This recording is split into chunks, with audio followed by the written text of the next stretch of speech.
Po tokių rungtynių, kada pralošinėjai 31 tašką ir dabar versti viską ant teisėjų yra silpnumo požymis.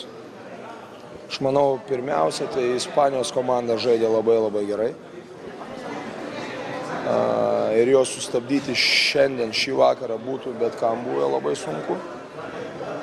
Kitas dalykas, mes patys nežaidėm maksimaliai gerai.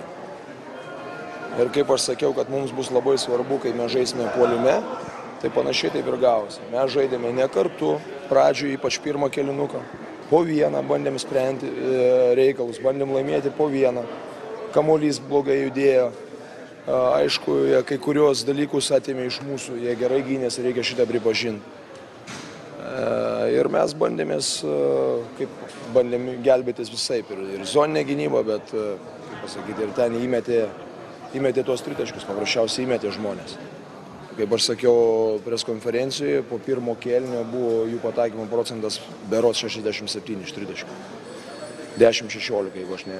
Tai su tokiu pataikymu, žinote, Ispanijos komanda, nežinau, čia reikia labai jau idealiai žaisti.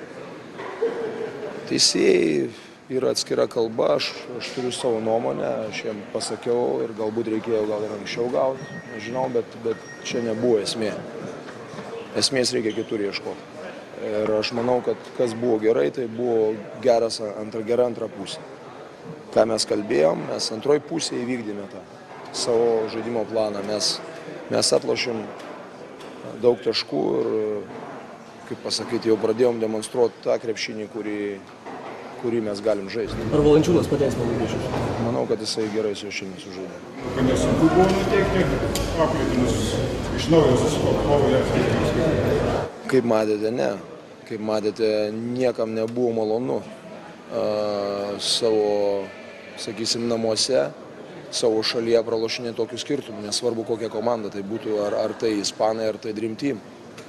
Ir mes buvom pikti ant savęs.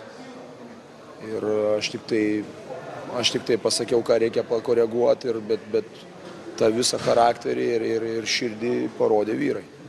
Aš manau, kad tai nebuvo kažkaip tai sunku padaryti. Kasdienės rungtynės, kaip neberungtyniauti taip ir tiesiog daug ko išmokti šiandien? Žinote, kaip mes iš kiekvieno rungtynių mokomės. Bet jūs sutikite, žaidėm ir Ispanijos komanda šiandien. Aš nežinau, reikėjo labai super žaisti. Su tokiu pataikymu ir su jų tokiu žaidimu. Yra labai sunku bet kam nugalėti. Jie iki šiol nežaidė nė vienų tokių rungtynių. Tai su kuo jie būtų žaidę šitaip, aš manau, kiekviena komanda būtų turėjusi problemų. Bet aišku, mes stengiamės, net ir iš laimėtų rungtynių mes stengiamės kažko pasimokinti. Nes ne viskas būna gerai, net ir po laimėtų rungtynių. O jo labiau po tokių praloštų, tai mes turim išsinagrinėti.